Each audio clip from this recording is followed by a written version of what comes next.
Multilac, colour the world Sri Lankan. මේ ලාංකීය දේශපාලනයේ තුල පත්වෙන හැම කෙනාම ජනතාවගේ කරපිටින් නැවිලා ජනතාව අමතක කරන නිසාම සහ හරි මිනිස්යාට හරි තැන ලබා දෙන්නේ නැති නිසා තරුණ කණ්ඩායමක් විප්ලවකාරී අදහස් වලින් පෝෂණය වෙලා මේ සිස්ටම් එක වෙනස් කරන්න තීරණය කළා. හැබැයි උන් අවාසනාවකට වගේ ඔවුන්ට වෙන මාර්ග නොතිබුණා හින්දා වෙන්න ඇති. ඔවුන් ආයුධ අතට ගත්තා. 1971 අප්‍රේල් කරල්ල ජනතා විමුක්ති පෙරමුණේ ඒ නායකයන් සහ ඒ කණ්ඩායම සිදු කරපු ඒ කැරැල්ල අපි දන්නවා ඒ කැරැල්ල ඔවුන් කරපු ඒ අදහස පසකලා ඒ තරුණ සංහාරෙම නැති කරලා දැම්මා 1971 ඒකෙන් කීප දෙනෙක් ඉතුරු වුණා බේර ගන්න පුළුවන් වුණා නමුත් වැඩි සංඛ්‍යාවක් ජීවිතය පරිත්‍යාග කරන්න වුණා ඔවුන් මරලා දැම්මා ඒ අරගලය කරපු ඒ තරුණ තරුණියන් මොකද උන්ට අවශ්‍ය වුණේ සමාජ වෙනසක් පරිවර්තනයක් ඇති කරගන්නට වාසනාවකට වගේ දැන් ඔවුන් දේශපාලන ක්‍රියාදාමයේ ඉන්නවා ප්‍රජාතන්ත්‍රවාදය තුල නමුත් ඒ වකවානුවේ 1971 දී මුළු ලාංකීය සමාජයේම කැළඹුණු අවස්ථාව. මුළු ලාංකීය සමාජයේම ප්‍රශ්න කරන්නට පටන් ගත්තා. මෙතරම් ආගමික පරිසරයක් තියෙන ලාංකීය සමාජයේ මෙතරම් විනාශකාරී තත්වයකට පත් වෙන්නට ඉඩ හැරියේ කොහොමද කොහොමද ජීවිත ගණනාවක් අමු අමුවේ මරා දමන්නට මෙවැනි ආගමික පරිසරයක් තියෙන ලාංකීය ඉතිහාසය තුල සිදුවන්නට පුළුවන් වුණේ කියන ප්‍රශ්නය මම හිතන්නේ සංවේදී හැමගෙනාගේම ප්‍රශ්නයක් බවට පත් වුණා. අන්න එවැනි වකවානුවක ගරු තිස්ස බාලසූරිය පියතුමා එතකොට උන්වහන්සේ හිටියේ ඇක්වයිනස් කියන ආයතනයේ භාරව උසස් අධ්‍යාපනය බෙදා හරින ආයතනයක භාරව. නමුත් උන්වහන්සේට හැඟුණා සහ මෙතන ඔබ දකින මේ ලියෝ නායකකාර කියන බදුල්ලේ රදගුරුතුමා ප්‍රමුඛ කණ්ඩායමක් සාකච්ඡා කරන්න පටන් ගත්තා. ආගම ධර්මය දැන් කාලේ හරි සමාජයේ තුලට කිඳා බහැලා සමාජයේ අරගලවලට දායකත්වය බොහොම සක්‍රිය ලෙස දීමත් අවශ්‍යයි කියලා. මම දැන් ඒකේ ප්‍රතිඵලයක් හැටියට තමයි සමාජ හා සාමික කේන්ද්‍රය නිර්මාණය වෙන්නේ ආරම්භ වෙන්නේ. සමාජ හා සාමික කේන්ද්‍රයේ ආරම්භ බීජය තියෙන එතන. සමාජයයි ආගමයි බද්ධ කරලා ආගම ධර්මයෙන් කියා දෙන ඒ වටිනාකම් සමාජය තුළ ක්‍රියාවට නංවන සමාජය තුළ ඒ වටිනාකම් තව තවත් පුහුණු කරලා දෙන්න අවශ්‍ය කරන වාතාවරණයක් උදා කර දෙන්නට තමයි මේ ආයතනය බිහි වෙන්නේ. එදා මෙදා තුර අපි මේ සමාජ හා සාමික කේන්ද්‍රය යහපත වෙනුවෙන් කැපවෙන හැම වැඩ කටයුත්තකටම දායකත්වය දක්වන්නට ඉදිරිපත් වෙලා තියෙනවා.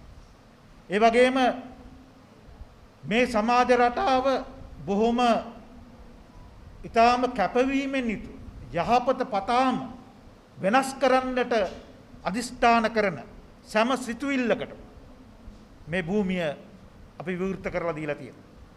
විශේෂයෙන්ම විකල්ප අදහස් දරන හැම කෙනාම එකමුතු කරලා ඔවුන්ව ශක්තිමත් කරලා මේ සමාජ රටාව හැම කෙනාටම යහපත් සමාජ රටාවක් බවට පත් කරන්නට අවශ්‍ය කරන අත්වැලක් වෙන්නට මේ සමාජ ආසාමික කේන්ද්‍රයේ ඉදා මෙදා තුර කැප වෙලා තියෙනවා. එම නිසා අපි මේ අවස්ථාවේදී අපත් හා එක් වෙන ඔබ සමග බෙදා ගන්නට කැමති අපි සමාජ ආසාමික කේන්ද්‍රයේ සැටියට සාමය, යුක්තිය, සාධාරණත්වය සහ යහපත පතන සමාජයක් බිහි වෙන හැමගෙනාම එකාමෙන් සලකන හැමගෙනාටම සමාන විදියට අවස්ථා උදා වෙන ඒ සමාජ රටාවක් උදා කරගන්නට හැකියාව ලැබෙනකම් ඒ අරගලයේ රැඳෙන්නට අපි සූදානම් කියන එක මේ මොහොතේදී ප්‍රකාශ කරන්න කැමතියි.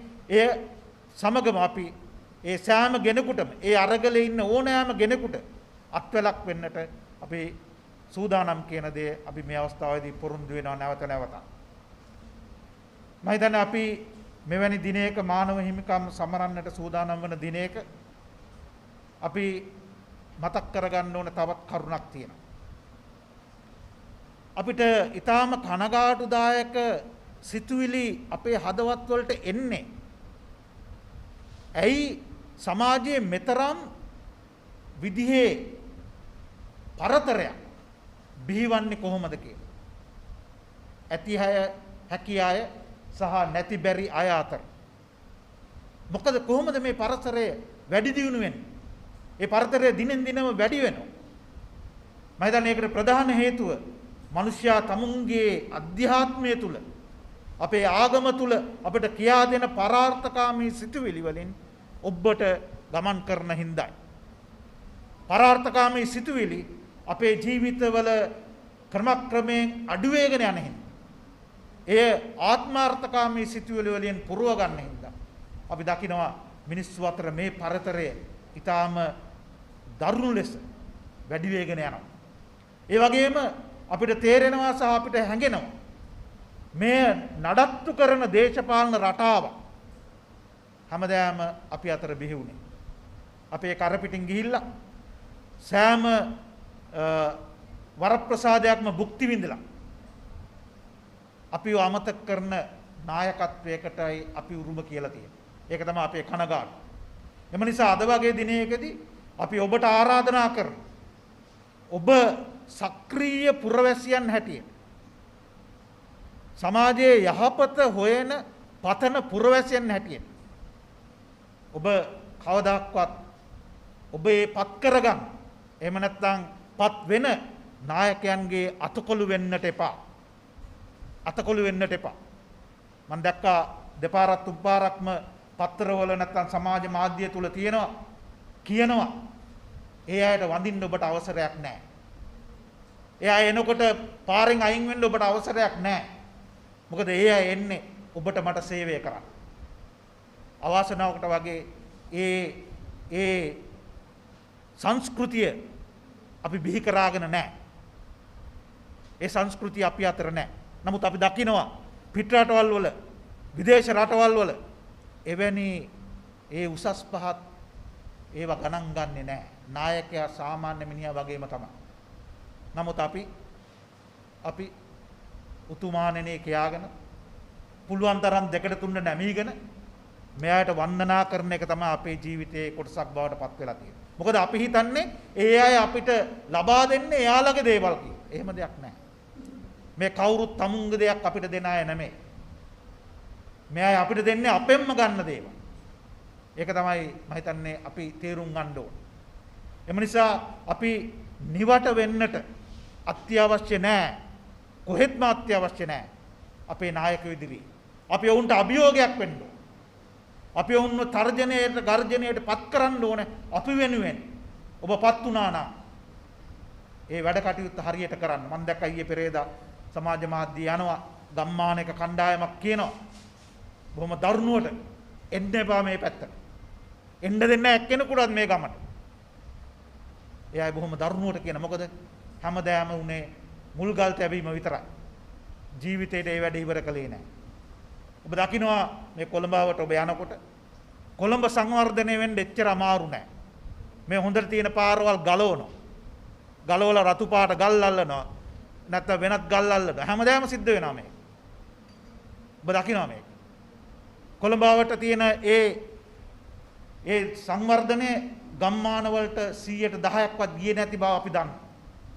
සංවර්ධනය ඒ තියෙන විෂමතාවය තුල තියෙන තාක්කල් මං හිතන්නේ අපේ සමාජය වෙනස් වෙන්නේ නැහැ. එම නිසා අරගලය කරන්න අවශ්‍ය තැන අරගලය කිරීම අත්‍යවශ්‍යයි. මොකද අපිට ඕන දේ කවදාක්වත් අපිට බන්දේසියක තියලා ගෙනල්ලා දෙන්නේ නැහැ.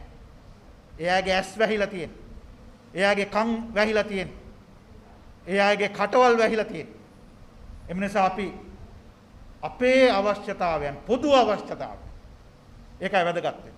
පොදු අවශ්‍යතාවයන් අපි ලබා ගන්න එක්ව අත්වැල් බැඳ ගන්න තරමට ඒ හැම දෙයක් තුළින්ම අපිට අවශ්‍ය කරන පුද්ගලික දේවල් ලබා ගැනීමේ හැකියාව තියෙනවා. එහෙම නැත්නම් අනිත් පැත්තට අපි වැඩ කළොත් එහෙම පුද්ගලිකව අපේ දියුණුව විතරක් ගැන හිතලා අපි වැඩ කළොත් එහෙම අපි නැවතත් අර ආත්මාර්ථකාමී සිස්ටම් එකට තමයි යන්නේ. එම නිසා අපි සංවේදී පුරවැසියන් සැටියට මේ මානව හිමිකම් දිනේදී ඔබට ආරාධනා කරනවා. අවදිවන්න. අවදියෙන් මේ පරිසරයේ දිහා මේ සන්දර්භයේ දිහා බලන්න. අවදියෙන් මේ හැම දෙයක් කෙරෙහිම බලලා හරි තීරණ ගැනීමේ ශක්තිය ඇති කරගන්න. හරි තීරණ වෙන්නේ පොදු යහපත සඳහා වෙන තීරණයි. එම නිසා අපි මේ උදෑසන ඔබ සියලු දෙනාම ඊටාම සාදරයෙන් ආදරයෙන් බාර ගන්න අතරම පිළිගන්න අතරම මේ ආයතනයේට අපි ඔබට පොරොන්දු වෙනවා. මෙතන ඉන්නේ ඔක්කොම එක එක පරිසරවල වලින් එන අය, එක එක අරගලවල වල ඉන්න අය, එක එක ප්‍රශ්න හමුවේ ඉන්න අය. අපි ඊයේ පෙරේදා මොණරාගල පැත්තේ ගිය වෙලාව අපිට බොහොම සංවේදීව හැම කෙනෙක්ම කියපු කාරණාවක් තමයි අපේ ඉඩම් ටික නැති වෙගෙන යනවා. අපේ ඉඩම් ටික නැති වෙගෙන යනවා. එහෙ විතරක් නෙමෙයි කොළඹවටත් ඉඩම් ටික නැති වෙගෙන යනවා. මොකද මෙයාලා හිතන්නේ මෙයාලගේ බූදලේ කියලා. එහෙම නැහැ. එහෙම නැහැ. අපිට කියනවා අර මිහිඳු මහරහතන් වහන්සේ ලංකාවට බෞද්ධ ආගම ගෙනාපු වෙලාවේ කියපු කතාව ඒ රජතුමා. ඔබ මේ භූමියේ අයිතිකාරයා නෙමෙයි. ඔබ මේ භූමියේ බාරකරුවා විතරයි. ඔබ මේ භූමියේ බාරකරුවා විතරයි. අපි ඒක මතක් කරමු අපේ නායකයන්. අපි ඒක හඬගා කියමු අපේ නායකයන්. මේ භූමියේ ඔබ බාරකරුවා විතරයි. මේ භූමියේ අයිතිය අපිට. එම නිසා අපි අත්වල් බැඳ ගනිමින් අපේ සෑම ඒ අරගලයක්ම සාර්ථක කරගන්න. සෑම අරගලයක් තුළම අපිට අවශ්‍ය කරන ජයග්‍රහණය ලබා ගන්නට අපි පරාර්ථකාමීව අත්වල් බැඳගෙන සංවේදී පුරවැසියන් හැටියට එක්වන්නට කියන ආරාධනාව තුළ මම මේ වචන ස්වල්පය නිමා කරනවා.